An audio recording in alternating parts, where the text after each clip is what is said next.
Welcome sa Durs 2.0. Fresh at nagbabagang happenings ba ang hanap mo? Mga padabarkads man yan o mga trending topics? Pues, sagutan natin yan. Kaya naman isubscribe nyo na ang ating channel para sa mga nagbabagang balita everyday. Welcome back again sa ating YouTube channel mga Kadabarkads. Isang napakasayang tanghalian na naman ang pinagsaluhan natin sa Itbulaga at still napaka-professional pa din po ng Itbulaga host sa telebisyon. Tahimik lang sila at wala pong gante, 'di ba, sa mga banat po kay Angeliana. Bagkos happy lang sila, katunayan niyan, masaya pong inanunsyo ni na Bossing B kasama ng EV host ang surprise nila sa Dabarkads na mangyayari po sa Sabado. Ang guesting ng mga OGEG sa Itbulaga. So abangan po natin yan. At syempre, i-welcome natin ang bagong Dabarkads sa Itbulaga. Walang iba kundi po ang bagong sponsors ng EV. Walang iba kundi ang Kreml S. Mainit na pinakilala ito sa Itbulaga kanina. At hindi lang po yan dahil namigay din po sila sa sugod bahay nito and syempre sa Itbulaga Studio lahat po nabigyan. Samantalang, viral naman ngayon ang naging post ng page na Jose Manalo na meron pong 241k na followers. Ano po ba yung naging post na yon ng Jose Manalo na page patungkol dito kay Mr. Angeliana? Sabi dito, "Hoy Angeliana, suntukan na lang tayo." So hinamon niya si Angeliana ng suntukan. Meron itong 51k na reaction, 6.4k na comment at 852 ang nag-share. Hindi ko alam kung ito po ba ay real account ni Jose Manalo. Pero base sa kiniklaim ng page, siya si Jose Manalo. Ngayon, nakita ito ni Anjo Iliana mga Kadabarkads at pinost niya ito sa kanyang account. At ang resback niya po ay ganito. "Hoy Jose Manalo, kamusta mo? Ako kay babe. PS, palamig ka muna ng Pepsi." So in short, pinatulan niya po agad kahit hindi niya sure kung si Jose Manalo ba talaga yung gumagamit ng page na yon. Grabe na siya, no? Sobrang lala niya. Para po siyang bata, walang bait sa sarili. Akala ko ba pag tumatanda, nagkakabait na. Pero parang paurong mga Kadabarkads. At eto nga yung naging obserbasyon ko at naging obserbasyon ng marami. Sa kanyang mga live, nang mamalimos na po siya ng mga gift. Pag malaki daw po ang bigay, isisiwalat niya daw lahat ng mga sikreto sa loob ng Itbulaga. So ginagamit niya po yung issue para mangmalimos at magmakaawa sa mga tao na bigyan siya ng mas malaking gift, convert into cash po yan sa TikTok. Sabi nga po ni Nanay Christy, nakakaawa na siya daw sobra. Si Anjo po ang tinutukoy kasi after po ng pasabog niya, wala na siyang babalikan pa. Sinira na niya lahat ng kaibigan niya. Wala na din magtitiwala sa kanya.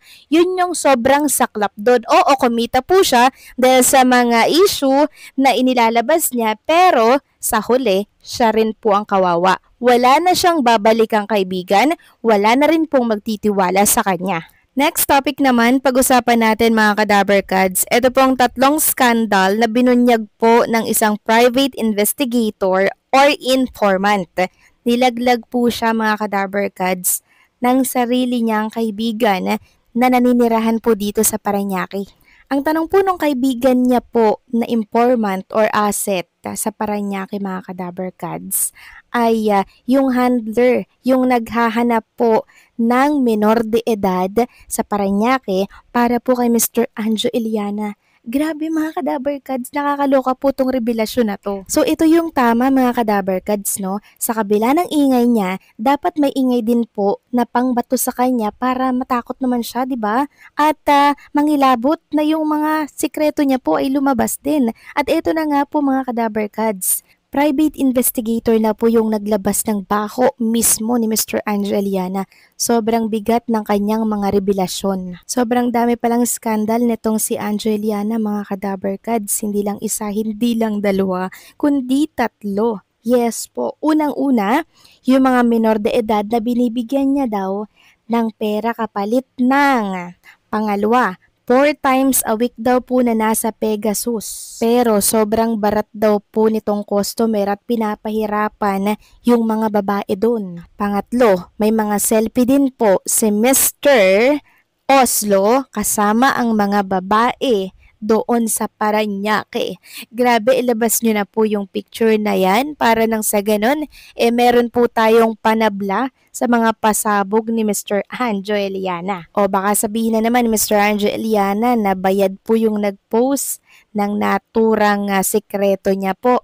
Inamin niya na dito na hindi siya bayad at hindi siya binayaran ni Tito Soto, ni Alan Kay, or ni Jose Manalo. Ayaw na ayaw lang talaga nila ng mga taong katulad po ni Mr. Anjo Eliana na sobra pong pabida. Biruin mo yun mga kadaberkads, mismong kaibigan niya po, nilaglag din siya. So tama nga yung kasabihan na kung anong ginawa mo, yan din ang gagawin sa'yo. Bumalik din po kay Mr. Anjo Eliana. Trinidor na din siya ng kanyang kaibigan.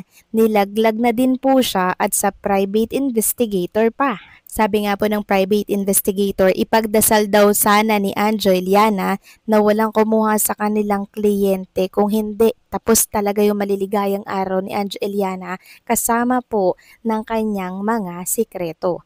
Sabi dito mga kadaberkads, so kamusta na din yung mga handler mo na tagahanap ng menor de edad sa Parañaque? Yan ang tanong ng isang best friend mo na informant asset sa Parañaque. Mr. Anjo Eliana, ayaw mong tumigil sa mga pasabog mo kuno? Well, since hindi naman kita client or wala akong client na related sa'yo, makikisali na din ako sa trend mo na maglabas ng mga baho. Hate na hate ko talaga ang mga ganyang klase ng ugali. So sabi mo, si Alan Kay kumukuha ng mga basketball player? Ikaw, kamusta yung mga menor de edad sa Parañaque na mga binibigyan mo ng pera noon kapalit ng ano noon? Tapos 'di ba, 4 times a week dati nasa Pegasus at classmates ka dati, okay lang, sana, kaso kupal ka sa mga babae doon, barat mo pa magbigay ng tip. Baka magulat ka, lumabas mga selfie mo kasama mga babae. Note, hindi po kami bayad para sa post na to. Di namin kilala si Tito Sen, Alan Kay o Jose Manalo. Sadyang hate na hate namin yung mga taong ganyan na maglalabas ng sensitive personal secret pag-aaway na. Mabuti pa, nasiraan niya sa career o business or what eh. Sabi pa niya dito, ipagpalagay na natin na babaero o trader ng babae si Tito Sen or si Alan Kay. Grabe ang tatanda na ngayon pa ilalabas yung mga ganyang kasiraan. Paano yung mga batang pamilya ng mga tao? Di bali ng siraan sa business o career o pisikal. Pero yung mga ganito, di na dapat kinukwento para lang kumita. So sino next mong sisiraan? Si Jano, si Goma, si John, bakit si Vic o si Joey?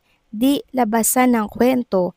Mr. Anjo Eliana, pagdasal mo na walang kumuha ng service namin. So maging itong private investigator mga kadaberkads, alam niya na pinagkakakitaan niya po yung mga ibinubuking or yung mga ini-issue po ni Anjo Eliana sa kanyang TikTok kasi nang mamalimos nga po at nagmamakaawa si Anjo na mag-send pa kayo ng mga gift, lakihan nyo para ibulgar ko mas magandang sikreto. So ang tindi mga kadaberkads, di po ba?